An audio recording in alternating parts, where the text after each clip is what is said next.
said, then we'll whatever future meetings we can come to an agreement on that. And then are all of future capital meetings now going to be Brown Act committee meetings? Or does that just apply to this meeting? No, well, I don't think there was ever an issue about the Brown Act-ness of the meeting. And so again, Gail, do you want to advise us on that these are indeed, Sure. Because this is a committee that's created by board policy, it is a Brown Act committee, by definition. It is a Brown Act animal because it was created by board policy. Okay, thank you. You're welcome. So does that mean college council, does that apply to it then or not? College council as well. Anything that's created by board policy is a Brown Act committee. If it was created, for example, by the stroke of the hand of an administrator, then it's not. So that means that it's recorded, either by a videographer or we're just that.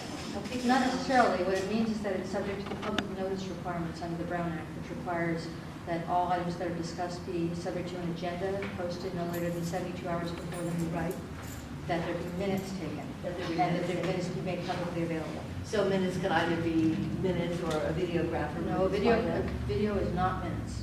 Minutes are written minutes that are approved by a subsequent act of the same committee. Now, are these Brown Act committee meetings and open to the public? Yes. Okay, fine, just checking. And how are the minutes going to be disseminated? That's a matter of committee decision, of Okay. the entity's decision, but typically minutes are made publicly available once they're approved at the following meeting. Okay, gotcha. Right, so they're reviewed by the committee, they're Right. approved, and then they're made publicly available.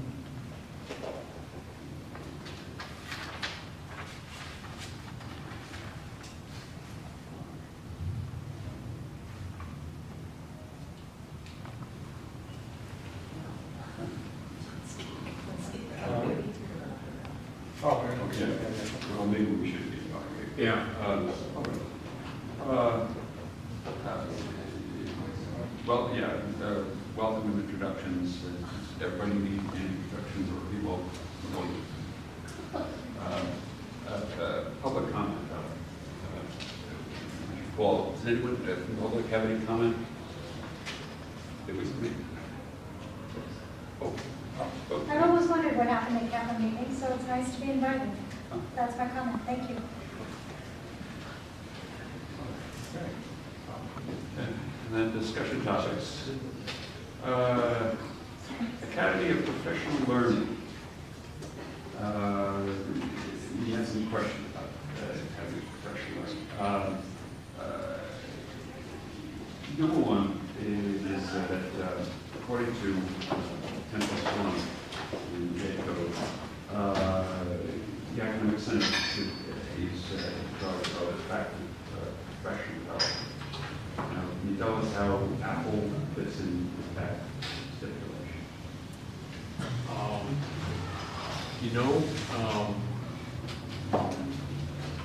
I think we can tell you what Apple is and how it is, okay, as far as, the Ed Code stuff. So my understanding, and I don't directly supervise this, of course, and Dr. Bell, I think could help us out a little bit, is that my understanding, to answer your question, but I think Dr. Bell and maybe some of the Apple folk are here, is that Apple is a initiative of the faculty itself. It wasn't in any way, shape, or form an administrative initiative. It was something that a group of faculty came together and applied for support for under SASI, the existing SASI. And I think this was last year. So that's the extent of my of my knowledge on it. Right. But I thought in the reorganization, I thought there was one position where it sounded like this position is going to oversee. Well, maybe I can speak to that. I think what you might be referring to is the current position, Being a title is Pathways Professional Learning and DLC, Center currently has interim support or interim is interimly filled by Rob Klein. So extent that APL continues, and to the extent that professional learning continues to be part of the responsibility of the Teaching and Learning Center, the intent was that that would be a place for the oversight to be. Because, as you know, APL and the Academy of Professional Learning are faculty members, and we have to have managers responsible for budgets. So APL has to report up to an entity, and professional learning was in that chart right now. Well, I'm one. So if I can give a little background, is that acceptable for me to speak? It's fine with me. So I'm Sheila Rose, and I know most people here. So about 2 or 3 years ago, there were a group of faculty who started to do some different redesign projects of curriculum. So for example, the math redesign, the quantitative literacy 1 and 2, English, STAC, the stretch acceleration. In counseling, they had group counseling redesign. And as these projects grew, there was identified a need for professional learning for them. And so different people were offering this professional development in order to support their curriculum redesigns. Also, I have worked with Beverly Tate on redesigning the new faculty orientation several years ago also. So a lot of us were doing this professional development with faculty, but with no support from the college. So there was no time, there was no space, there was no funding. And so we made our own SASE grant proposal in order to have some funding and some time in order to do this work that we had already been doing kind of just out of our own purview. And so at that point, we also started to do research on best practices in professional development. And it indicated that you can't develop just your faculty without also offering something to your staff who are in support of a lot of these projects. And so we started meeting with the Classified Senate in order to identify what their needs are also. But this is by no means anything established. It's a pilot project in order to identify what those needs were. And we know it's a best practice to have an advisory committee, but at the time the Academic Senate Professional Development Committee was not meeting. It had no regular meetings. So we reached out to, I think it was Katie Rodriguez. She had a position on a shared governance committee at that time. And so we met with them and included some other faculty in order to get their opinions. Do you have a budget? We have a yearly budget. So it's a SASE grant. So it's not a line item. We actually requested that we be a line item in the school's budget, but no, it's just a grant right now. And the SASI grants are overseen by Dr. Klein at the Teaching and Learning Right. Center. Yes, so whenever we purchase food for a professional learning event or offer a faculty member a stipend to create curriculum, then that has to be signed up by a manager, and so that is cross-client. So if we went into the budget and we looked for where the money comes from, you say it comes from the SASE fund? Yes. Did we look for certain object codes or certain program codes where we could find out? So it might be different places in the budget when you receive. Yeah, so something like that? our grant number is 3115 and 4219, 3115, I think are the last 8 numbers. 4219, 42, 3115. 3115. So if we looked up in the budget under that, we would see your funding. Yes. And that's funding that you have to reapply for every year, or? At this point, I believe so, because we're not currently a line item in the budget. Okay, so every year. So if the funding is on current, we're going to put a dean in charge, associate dean in there? Let me see if I can clarify it again. So we have the Student Access to Success Initiative Fund. That number is roughly $1 million. The APL budget is, I don't know. I think it's 250. $250,000. That $250,000 is overseen by a cost center manager. That cost center manager is Dr. Klein. Dr. Klein is the budget manager, if you will, working closely with the faculty that have submitted that SASI grant. So specifically, Pat, to get your budget information, the easiest place to get that would be from Dr. Klein, because he has a report sent to him on a monthly basis. Yeah, Sheila, did you talk with to Lynn Wright, who's the chair of the faculty professional development committee? When we were created, that committee was not meeting, and so I didn't even know that Lynn was in charge of that committee because it was not meeting that year. And that was last year? Uh-huh. Why go to Katie, not Lynn? Was Katie part of that faculty development committee? Yes, Katie was part, I think because we had had conversations about professional development with Katie, so it wasn't anything really formal, it was kind of more accidental. So can you tell me specifically, what's the charge about? So we are trying to For provide. faculty only? For faculty? Right. It's mostly for curriculum and pedagogy redesign. But also, but they've also supported some classified Yes. agenda documents. So classified day last year, The funding is in support of all staff. But our concern, faculty, staff. that's why I only want to focus on the faculty. I understand doing things for the staff. But we have a faculty development committee, and it seems that what you're doing is taking over the purview of our committee.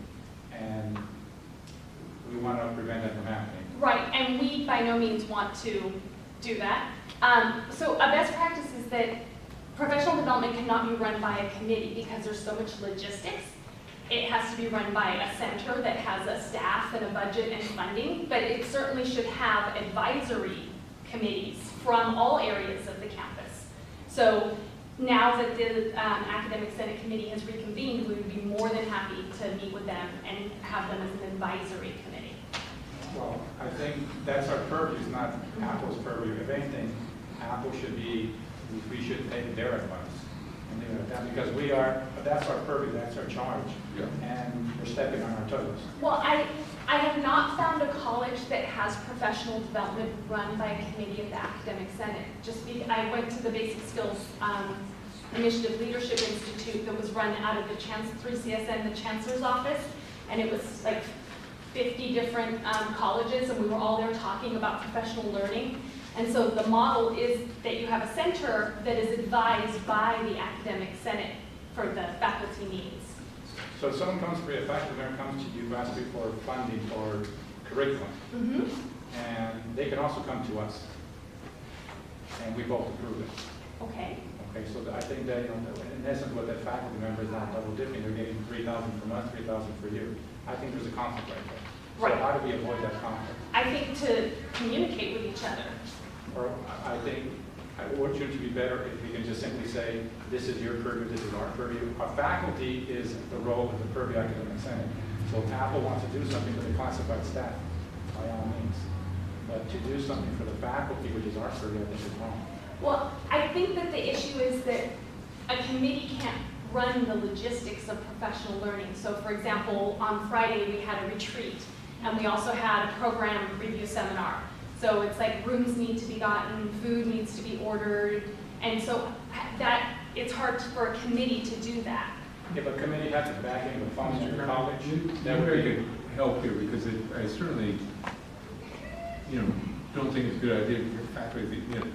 The administration is essentially, I understand, this way I understand the issue, maybe I can try to be helpful.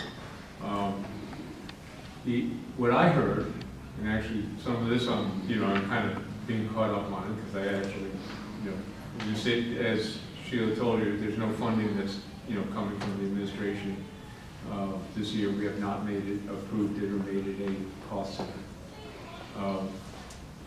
What I heard is that Sheila's saying that some years ago, a couple of years ago, okay, under the SASI, approved by the board, and there was a clear criteria process. They applied for funding, got this grant from SASI, and are doing this, what it seems to me is worthy work.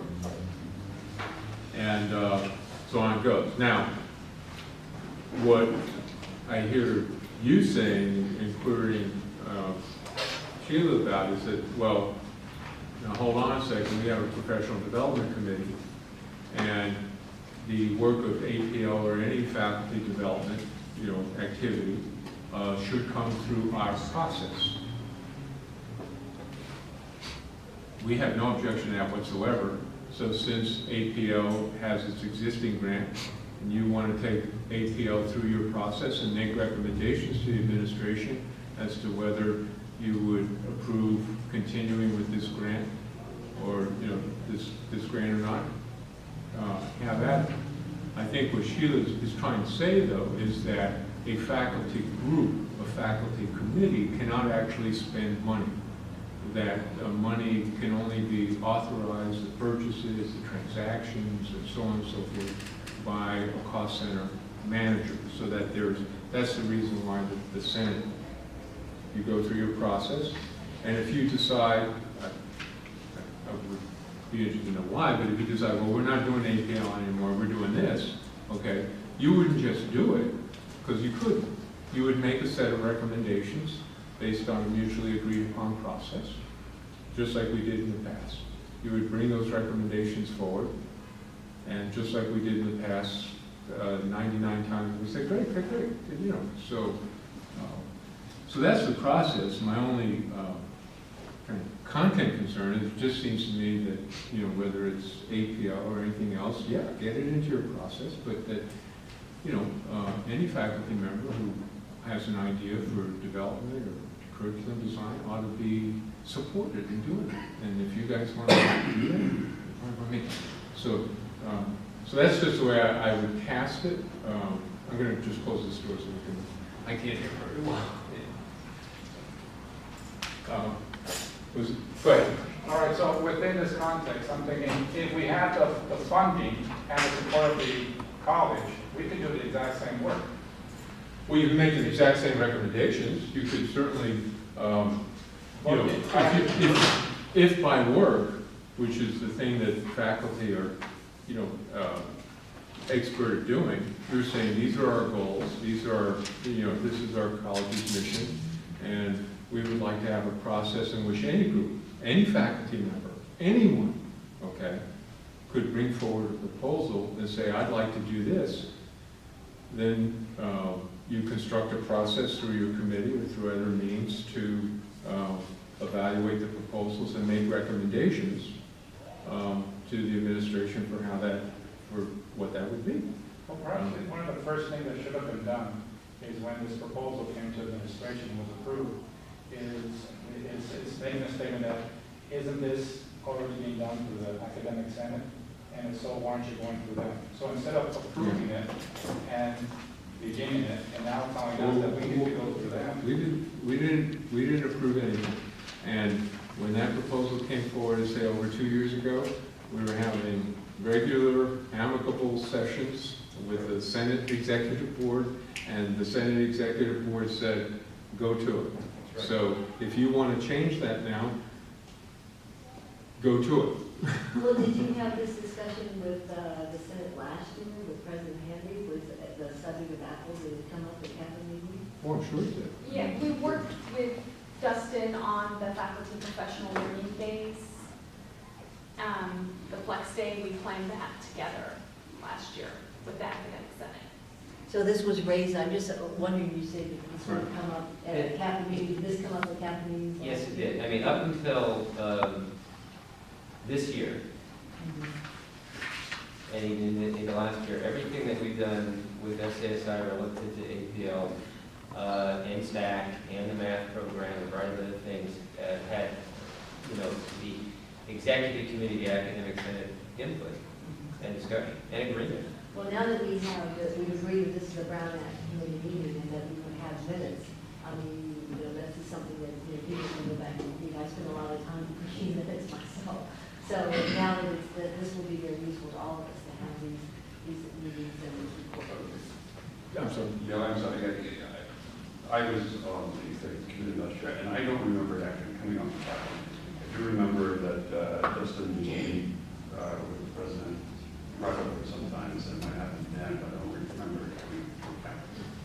Well, there's no difference between us. I mean, I would urge you to you know, the funding from last year rolled to this year. If you don't want that funding to roll for APL, that's your recommendation.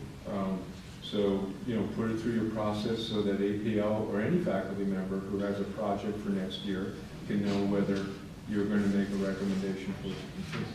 The only thing, and again, I'm not the chair of the committee, and I'm not the, you know, so, but by, you know, mutual consent here. We did schedule a short time today, okay? This is a completely constructive meeting.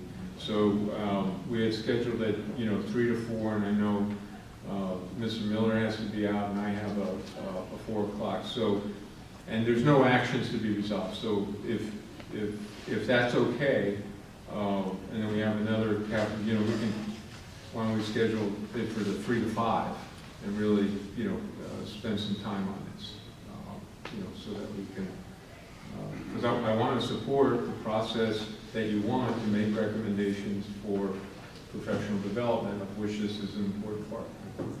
So I guess we can just move on to the next one. Can you provide what is the origin of the academic SASE funds? Who submitted the paperwork to acquire this money? Okay.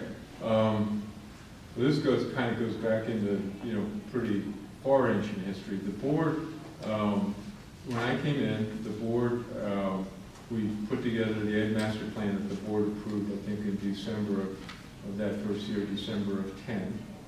And in December of 10, on my recommended administration, that the board set aside $1 million for Student Access and Success Initiative.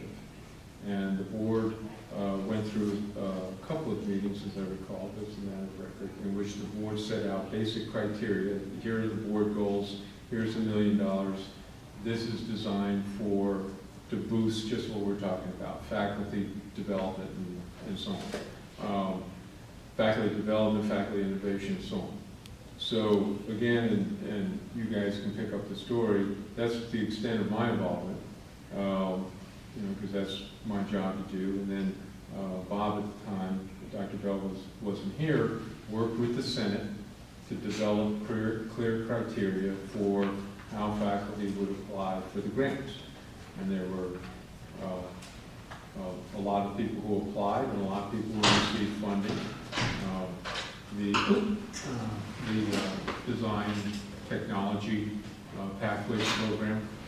The pathways program itself started under that. So that's the way it started, and we've been working off of that ever since.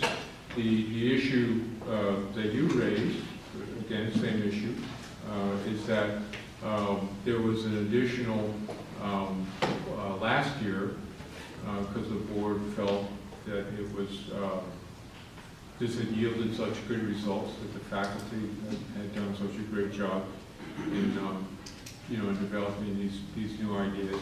The board authorized, and we did discuss with Dustin and at the time, an additional $400,000, okay, of fresh SASI money. And so, again, this is where I'm out of the process. I did my job. Okay, the board says 400,000, and I don't give it. It's actually not, money doesn't change hands. And we had a meeting and said, okay, make a process, as we did last time, for, again, putting a call, what does everybody want to do, and so on and so forth. And this was to be entirely conducted by the Senate. So, again, I think Dr. Bell has reiterated that, and so we'd love to get this money out to work based on your recommendations. So nobody from the Senate asked the Board of Trustees for the money. The Board of Trustees said, we have money for the Senate. There was no document, no paperwork to fill out. The board, I'm not sure as your question, no, the board never said we have money for the Senate. So how did the Senate end up with $400,000? How did the Senate end up? The board allocated $400,000 to SASI. In the Board of Trustees budget, or sometime in November, October, they allocated $400,000 SASE funds for academic senate. Right. Well, Who asked for that money? yeah.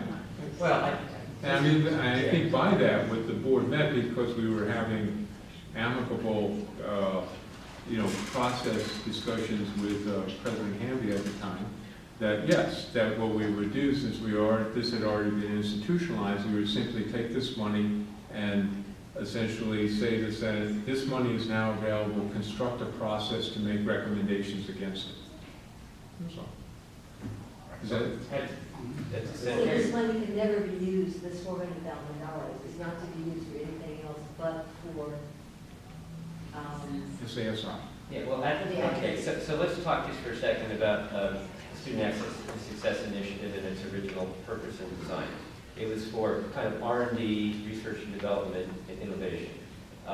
Many of the things that we have been successful with, for example, the first-year experience program, the pathways, the APL, some of the design tech things that are going on right now, got their start with these innovation dollars. The idea is once these dollars are invested, and if in fact they're successful, then we try to institutionalize these so that we can actually say we're going to invest these and they become part of the line of the budget. And we're at that point now where, for, the pathways, for example, and possibly APL might be institutionalized now so that the SASI dollars can quote unquote reduce it in an amount, but again be there for research and development and faculty development and other staff development purposes. So a year or more ago, it's hard to keep track, the concept of an additional $400,000 being added on top of the allocation would be made available so that this time, though, those monies would be, if you will, help to be directed and allocated by the faculty senate, academic senate, because that's what seemingly everybody wanted to do. Dr. Bell, and speaking mostly for me, we were fine with that as long as it fell within a process that was reasonable, that was vetted well, and that it reported up to a manager, and that in fact it supported board goals and EMP goals in some significant way. So whether or not 14-15 is going to allow us to invest $1.4 million into SASI is another question we're still trying to figure out right now. We may not have that much money. So if in fact $400,000 ends up going under the auspices of the Academic Senate, we will likely need to reduce the million to some degree because there's only so much money we have with the variety of things that we've got coming up to deal with. Okay, so if I understand everything correct, tell me if I'm wrong. Somebody within the board, the administration, felt that because discussion between Dustin Handy and the administration went well to allocate $400,000 to the Academic Senate. No. No. Okay. Who asked for the Again, money? I kind of not clear on what it was we have SASI. $1 million was given to it. Right, but who asked for the Senate, who asked for $400,000 for the Senate? Well, that was a mutual, well, first of all, it's always my recommendation, but let's be clear. Okay, all recommendations to the board come from the president, always have. So you recommended the money? So, we discussed with the Senate at the time, the Senate leaders, and we discussed in the administration that there were many, many more worthy projects to fund than we had funded. So since this year's budget looks better at this time last year, I thought it eminently reasonable to go to the board and say, hey, let's keep pushing this innovation thing, and the board, can we put $400,000 more to SASI? That's what the board authorized. Now, the guidance that we gave at the time, and that we're still giving, is that that's SASI money, but that should be allocated, all right? Since most of it, not all of it, but almost all of it is money for faculty to work on worthy projects. So the money is, say, here in an earmark, and now the Senate is free to construct its process through whatever means, Professional Development Committee, and make recommendations as to what grants from that money it would recommend. That's the process. And so the sooner that we can get that, I hear, Mr. Miller's very serious concerns about the budget, but if the Senate can make these recommendations, I'm still more than happy to get this money granted out to the faculty by the end of this year so faculty can be working on this for next year. So then a conversation was held between yourself and one member of the Senate Executive Committee last year. And within that conversation, there was the idea of a recommendation by you to the Board of Trustees for $400,000, correct? Okay? Okay? I'm trying to get to the origin of this money. Did Dustin ask for the money, or did you tell him we had money? Oh, I don't know. I think it was, I can't answer that question, Mr. Farrell. I mean, I think, first of all, we were always conversing colleagues, and I think that if you sit in Dr. Bell's seat, or Mr. Miller's seat, or my seat, that you always receive way more requests for worthy projects than you have money to fund. So I don't know what the gestation of the idea was. It's just that it seemed like an eminently reasonable idea to the board, however it got to the board, that another $400,000 for faculty support seemed like a good idea. Well, what I was going to offer, I don't think, as I recall, I don't think anyone on the executive board of academic senate asked for the money. I don't think anyone from the administration said, here's the money. As I recall, it came out with a discussion of the first professional development we did that prior fall, fall of 12, whatever it was. And so the discussion I had about the successful outcomes of that, and what kind of things could we do going forward collectively to advance professional development for faculty. And so that was the initial discussion with us, we came to the point where Dr. Roach took it as a recommendation to the board to allocate more money, not so much to the academic senate per se, but to the faculty for professional development. And the best way to facilitate that from the beginning to the faculty was to the academic senate. And from those initial discussions, was there any funds given to the academic senate prior to the 400,000? No. I have a couple of questions. I do recall this from CAPM, and I do recall asking the question if this was one time spend our money or rollover money, and the answer was yes, rollover money. Also, I remember, as far as I recall, we haven't asked for any of it yet. So I'm going to ask you now, is the $400,000 still there available for faculty projects? Well, I'll say this, and he doesn't want me to. You know, the budget is tight. We, you know, I thought when we said 400,000, this money would be allocated. Okay. Maybe we can do this. We're going to come back together in 2 weeks, all right? Maybe we can, you know, we can't take an action today, but if you guys come back in 2 weeks and say we have a process for allocating this $400,000 to, you know, to worthy, based on the SASI criteria that we've always used,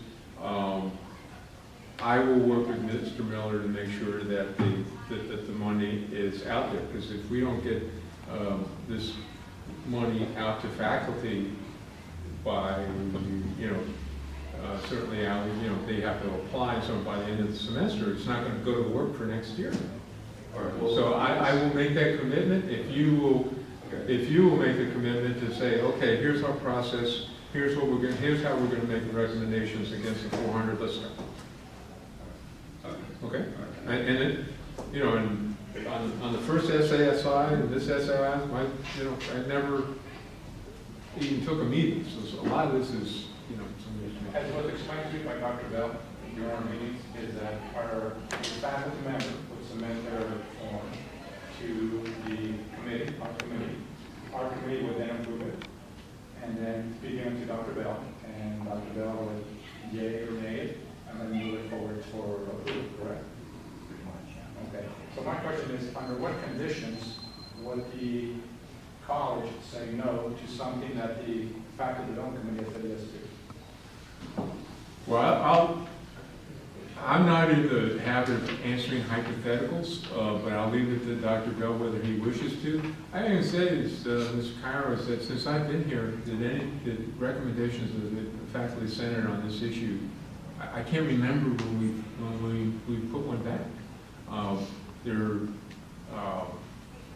So I'd say bring it forward, and then if Dr. Bell says no, then you can have a meeting with him.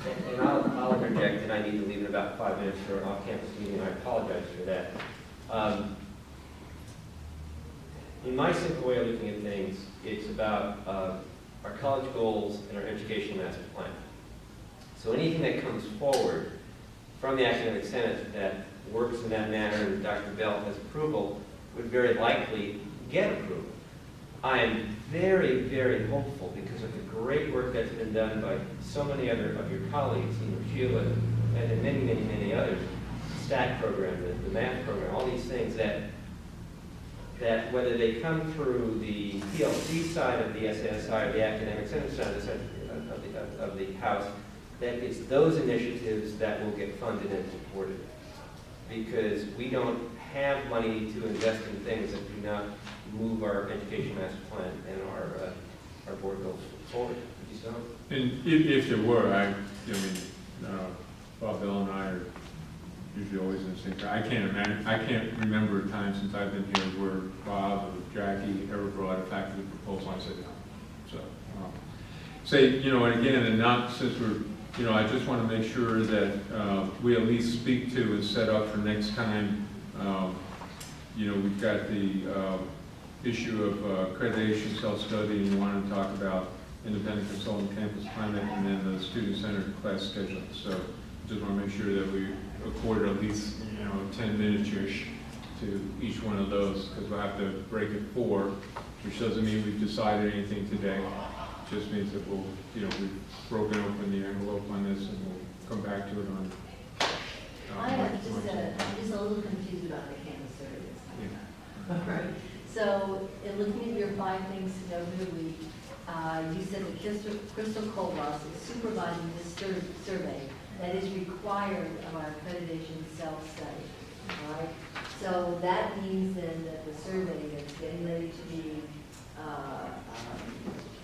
run by Modern Think, that the results of that survey is necessary to our accreditation self-study, and it will be shown to the accreditation committee when it comes. So it says here that it is part of that, it's required. So I just want to clarify. So the results of that study is going to be part of the accreditation self-study for the college. I think Patricia, the answer to that question is yes. And as I explained to College Council last Thursday, the campus climate survey, right? A campus climate This one survey. right here is Okay, right. run by Modern Think. Well, it's not run by Modern Think, but the one that's authorized by the Board of Trustees, because the Board of Trustees, not any of us, not even me, is responsible for the accreditation. Okay. Only the Board of Trustees is held accountable for the accreditation. But be that as it may, the A Campus Climate Survey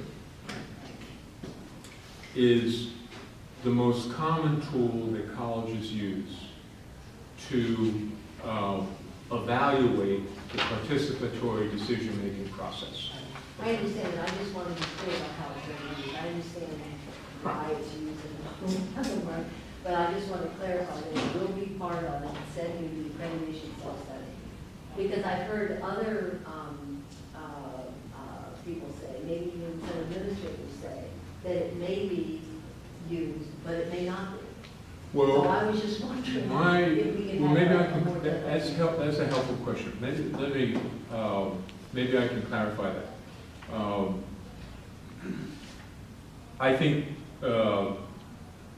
this is a good survey because it's completely independent. It's not. I don't do the questions. You don't do the questions. The man on the moon doesn't do the questions. Right. That's okay. So my thought has never been to do the survey and not use it, because we have used these surveys in the past. Now, it may not be the only tool that we use to take a look at this, but my opinion, and I think Matt was trying to be careful because he's saying, well, that will go through the process of the Policies and Planning Commission and Accreditation Self-Study for their final recommendation. But my personal opinion is that if you're going to do a campus climate survey that's an independent campus climate survey, that, yeah, you ought to use it. Put it out there, read it a week. This is what we got. I don't have a problem with that at all. So. Okay, just when you have a survey, you really want to know up front, because let's say that the survey is very complimentary, all right, to the college. Well, then, sure, why not use it for accreditation? Well, let's just say, for instance, it's more complicated than Right. that. And then all of a sudden, maybe the college decides, well, I don't think we will use this for the accreditation process. Oh, I see. Well, all the more reason for my opinion. It's my opinion is that It will be used. It will be used. Okay, okay, good, bad, or different, it would be used and it should be used. I don't have a problem with that at all. So, We have some other concerns. This survey is part of a program entitled Great Colleges to Work For, which would seem to indicate that they're going to, if you're on this list, it's going to be great compliment. And we're also concerned that even though we could have customized a little bit and added some additional questions, we're not going to do that. yeah. Well, again, first of all, I don't know what would be wrong if it was, you know, if the results were complimentary or fortifying. So I don't know what would be wrong with that, if that was the Well, way. nothing's wrong with it. We just Yeah. wanted to know. But be that as it may, I think the Great Colleges to Work For is just a brand name for the, you know, independent operation that's the Chronicle of Higher Education. You participate in the survey, and there are hundreds of colleges who do not become great colleges to work for because of their results. And, It was kind of like a contest. pardon me? It was kind of like a contest. Who's the Oh, I best? disagree strongly with that. You know what, and as Crystal, you know, we had and I know the committee had a conference call with the people who are conducting the survey. So I think we should continue the conversation, but I would certainly invite anyone to, you know, sit down with Crystal, spend a little time, and call them directly. And I think they certainly believe me and believe the board. The board has an absolute interest in making sure that this is a, you know, scientific result, absolutely independent. That's the value of it. The total value of it would be its independence. We've been informed by the State Academic Senate that if it is going to be used for accreditation, the Senate has the right to participate in the question-making process. As such, how do we contact? Should we then contact Crystal, or should we contact them so that we can be part of this customization? Well, sure. Okay, and then again, that's not the last word on this. I just, you know, we can come back to, you know, all this stuff. But And it's going to be just- administered, and what, the week that we come back from spring break? No, well, we're always here. So, you know, again, and I'm not chairing this meeting, I'm just facilitating it so we can cover these things before time is up, and then we'll figure out the process from there. Okay, so, Yes. Sorry. no, Okay, the next issue we want to discuss is block scheduling. We have a number of concerns about that. A little bit of recap. The scheduling committee, shared governance committee met and went through it, and then the next thing we know, it was being presented to the college council. It never went back to the academic senate for review. We're hearing pretty consistent concerns about it as it will affect the curriculum and pedagogy of the classes being offered here. And we have a question, number one, why wasn't it sent back to the academics? It should fall under 10+1. And number two, what opportunity are we going to have to change it? Well, let me turn to Dr. I don't have in advance of one, but I can tell you that I was the director involved, Dr. Ariana was co-chair with Paul Jarrell, and he was in faculty. And as that committee came to closure, it was my understanding and my expectation that Paul, as the representative from the academic senate, would in fact have brought it back to the Senate. And each of the members of the committee, to the course of discussion, would have to talk with their representatives, probably in the division. Well, that's enough. Yeah. The last time it was ever broached to the academic senate was in February of 2013. There's a committee member here. Okay, we have a Speak speak to that. And the last time we met, Dr. Ariana told us that she was going to have Dave, draw up a schedule, a tentative, and then we would then meet again and review it. And she would submit it to the Senate, but that never happened, or that happened, but it wasn't submitted to the Senate for review. It was just sort of submitted to the Senate as this is what we came up with. And then we all said, wait a minute, that's not what we agreed to.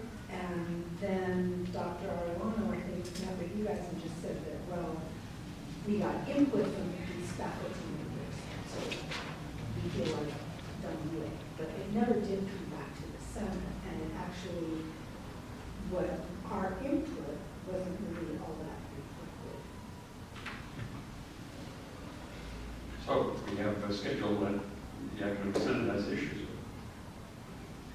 Well, it is a 10+1, and if it didn't go back to the process that I just described and assumed it did, I'm going to apologize for that, but now I know that.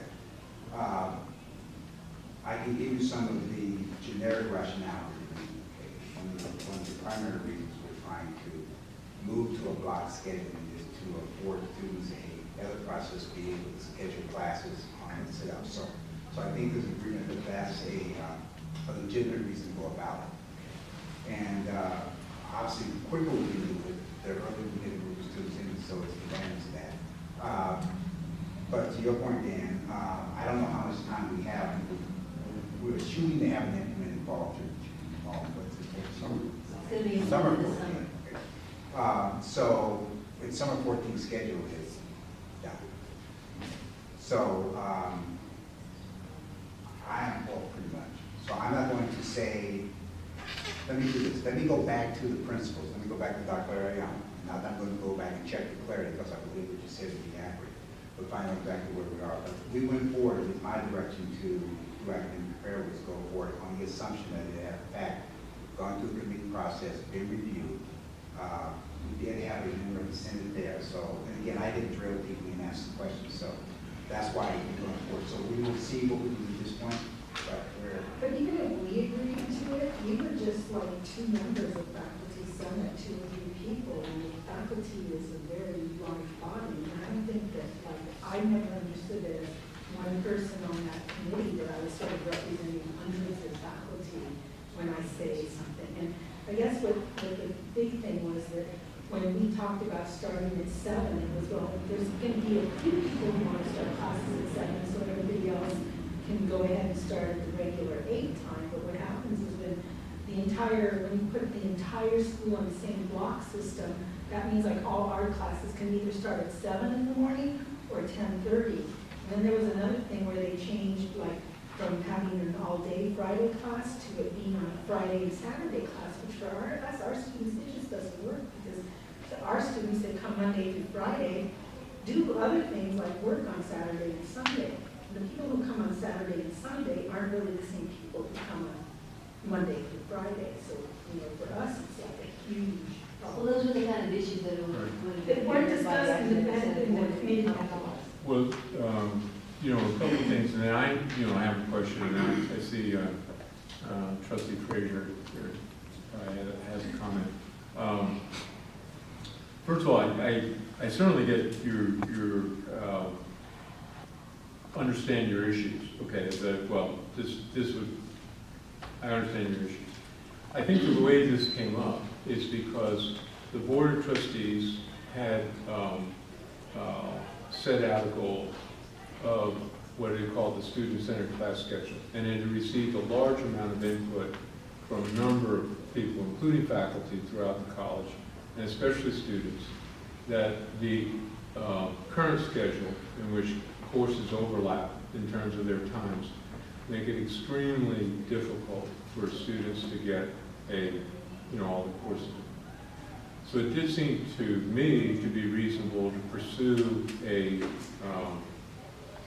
course in which we see how we can convert from the current silo concept, okay, in which each school puts out its schedule and without any regard to what the other schools are doing, and to a more of a college-wide concept. Now, I certainly get that there would be there always are, whenever you're making a schedule change of this kind, there always are, pockets and special circumstances, and I'm sure that Dr. Gall needs to address it. But I think the thing that I hope that we can agree on is to somehow move towards a college-wide block schedule in which class times and class meetings do not overlap, because that is not a student-centered way of scheduling, and it's certainly an inefficient way for the college to use its resources, both monetarily and facilities. And as depends on your discipline, but as many as you know who are in disciplines that require labs and so on and so forth, very, very, very difficult to schedule to. So that's so that I hope we can agree on the concept and then figure out the particulars. The other thing is, and this is a question, okay, and we can come back to this. Whenever you have issues of faculty scheduling, you obviously have to consult with the faculty, as it is, as Bob said, a 10+1 issue. The question becomes, though, all right, for us, for this college and every other college, is to what extent the contract determines the right of assignment. And I think, we'll find out, I think that what Dr. Ariano, who by the way has been out for 3 weeks, has she been out? So she just got back today. So I think that the contract itself makes pretty clear of what the consultation process is that, and that management has, quote, the right of assignment. That yes, we have to consult and we have to do it, but ultimately the contract makes clear that management can make a decision. And that there is usually a delineation between that which belongs to the contract and that which belongs to the Senate. So that may have been, and we'll find out, but that may have been what caused Dr. Ariano to say what she said.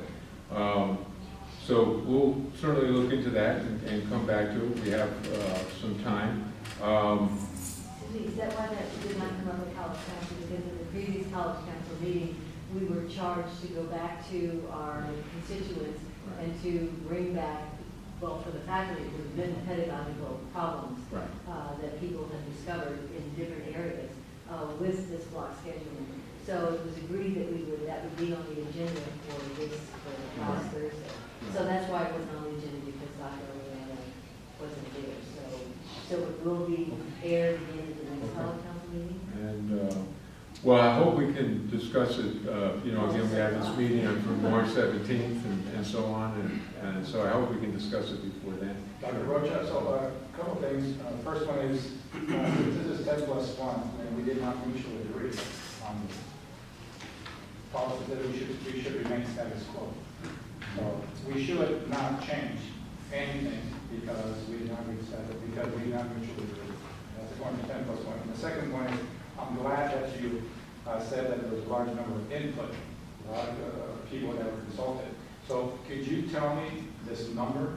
If we have, how many people were, it's one thing to say large number of input, but we're talking about how many faculty, how many students, how many managers, how many classified staff were consulted to attend, because if anything, people that we should be asking is the students. Was there a survey for the students to ask? But you have the information, that's what I'm asking you. Well, first of all, we have a participatory decision-making process, and of course, as you know, I've said several times here, I'm not actually directly involved in it on a day-to-day basis. But again, the enrollment management committee, the representatives, and so on and so forth.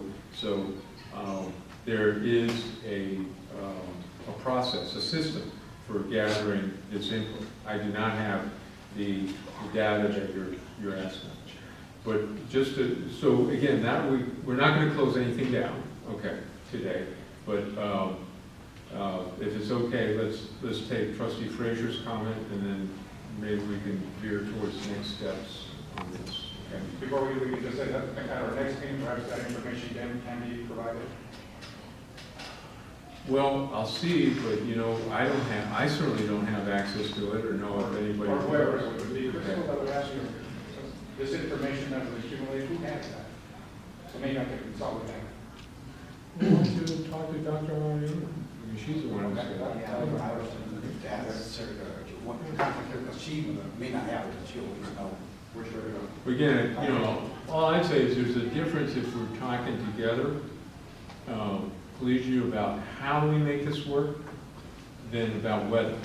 Okay, because I don't think there's, I think the logic and the rationale were very unusual to have an unblocked schedule. No, you know what, we really do understand the rationale behind the block Okay. schedule. But what wasn't clear are all the pedagogical issues that have arisen in our discussions, in our very brief discussion in the academic senate, because we weren't aware of this until most recently. So we feel that these are exactly the issues that was aired if the block scheduling had been brought to the academic senate as the system should have worked in the shared government process. And then that's when we would have raised these issues, and we would have worked them out, and we would all understand the principle of block scheduling. But what wasn't discussed from a faculty's point of view are the pedagogical issues, and they're different for many different divisions about this block scheduling time. And that's what we've not had been given to the academic senate. Well, moving forward, now that we're meeting capital, we can certainly make sure that we have access to each other. And we just wanted to be on the record that it did not come to the academic senate. And so we never had the ability to mutually agree. As facilitator, I recognize Simon, who's been waiting patiently. I Thank you. guess I would just say that one of the, I'm sorry. Let Simon go. You know, I've been loath to engage in participatory governance, and I'm not really meant to, so I hope you'll take what I'm going to say as, as a student who sits in these classes and takes this schedule, and I've done so for about 4 years now, God help me, I'm leaving soon, I promise. But first of all, the one thing I am hearing is that in a general principle, this is also a 9+1 issue, so the students have the same rights, almost the same rights as the academic senate. So I hope that as this committee got together that there was a student in that process and they went through associated students as well. I think it's worthwhile for all of us to remember that participatory governance is not in a vacuum, and it shouldn't be in a vacuum. But what I will say is that, and the comment on numbers, how many were surveyed, I had that question all of last year and the year before whenever I said something that someone didn't like. How many students? You should have surveyed more students. You should have gone out to more students. Well, we have 30,000 students to try and find. So you may never get a reasonable answer to that number because there's always going to be more people you could survey. So I hope we actually look at issues and we actually discuss what is working and what isn't working for students. And let me tell you that taking a class that goes from 135 to 245 and then another class that starts at 240 that I desperately need, but because of that 5-minute cutoff I couldn't take, it's insane. The fact is right now, the way that I have to take classes, and the reason that I am your student trustee this year is because I could not get all the classes that I needed. I could have quite happily left on the coattails of last year being AS president, having caused a big old ruckus, and moved on out. However, I couldn't because the schedule didn't let me. So now I'm here again for a year, and I'm almost done. But even this semester, there were classes that I would have loved to have taken that I couldn't because of that schedule. So now my days go in varyingly from 8:15 to 9 o'clock at night. On one day, that is the schedule that I have with about 6 hours in between, because the classes that were in the middle were overlapping by 5 minutes. I've never encountered a job, I've never encountered any kind of professional situation, whether in academia, whether in the workforce, where I have had to start my job on a 5-minute increment, or I've had to end on a 5-minute increment. It doesn't make sense. So I can understand that there are some concerns. However, I would encourage you all to reach some kind of agreement on this because it is hurting students now. And let's have some common sense about this one, please. And then I want to come to, kind of next steps with my colleagues. So, so we won't certainly resolve this. But first of all, I deeply appreciate this meeting. I deeply appreciate this very civil conversation about these issues. I have no other issues to present, but perhaps I think we have a record. Mary's been keeping copious notes. And we've made some preliminary agreements, if you will, not actions, about next steps. So can we agree that we will reconvene in 2 weeks? Okay, let's... We were under assumption, going back a couple of months, that because of our inability to agree on certain things, that we're not going to be having any more capital meetings. And the fact that there's a tremendous amount of work to do in the academic senate, we have scheduled an academic senate meeting for March 17th. So we will get together and provide various dates. Okay. And so that... yeah. Okay, great. And then when we do that, let's schedule a 3 to 5. Let's schedule a 2-hour block so we can get through this stuff and then come back and discuss these kinds of things that bear greater discussion. So with that, President Cairo and colleagues, I thank you, and we'll stand adjourned until the next time we meet. Thank you very much. Yeah, thank you.